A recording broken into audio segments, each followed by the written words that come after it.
Лични навреди и оцрнување на политичкиот противник, недефинирани и нејасни пораки, празни флоскули и фрази, наместо конкретни решенија и визија што ќе направат ако дојдат на власт. Вака дел од експертите за односи со јавност ја оценуваат досегашната изборна кампања и видеопораките на политичките партии. Залудни се црните кампањи ако партиите не понудат алтернативни решенија. Зошто граѓаните би гласале за нив, а не за политичките противници, велат експертите. Согласни се дека црните кампањи нема да имаат никаков ефект, особено кај неопределените гласачи.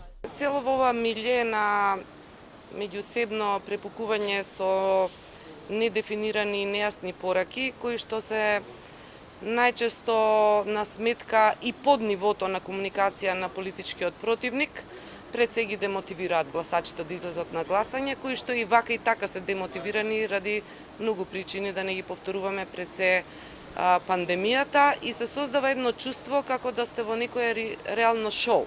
Тоа само го намалува пропулзивноста, односно мотивацијата на граѓаните да излезат да гласат. Ние сме сведоци во нашата земја на црна кампања, че оцрнување, затемнување. Обврска на секоја партија да ги каже слабостите и недостатоците на политичкиот противник, и тоа е супер. Тоа функционира кај нас, малку, меѓутоа одлично функционира во целиот свет. Меѓутоа залудно е дури да ги нацртате сите слабости ако не кажете што нудите. И тука е клучното, бидејќи програмите на политичките партии, кандидатите, се нешто за кое што граѓаните гласа. Политичките дебати ја покажуваат и политичката култура на кандидатите. Наместо да се презентираат концептите и програмите на партиите, политичките дебати во добар дел се сведуваат на надвикување и надмудрување помеѓу кандидатите, а граѓаните сакаат да видат лидерство, јасен концепт и визија од оние кои претендираат да ја водат државата, порачуваат експертите. Ефектот кој што сите го имаме е дека сите се исти. А тоа не носи добро ни на политичките партии, ни на институциите. Граѓаните бараат лидерство, јасност, концепт и визија за што понатаму. Сите партии, без исклучок, имаат еден крупен проблем, а тоа да си го мотивираат сопственото членство. И таргетот на аудио-визуелните компоненти во кампањата им се токму нивните постојани гласачи и нивното членство. Така се направени и така се лиферуваат. Сметам дека како што ќе поминува времето, малце ќе се прошират и ќе зборуваат за нешто што ги интересира и неопределените. Кандидатите и партиите мора да разберат дека се обраќаат на граѓаните.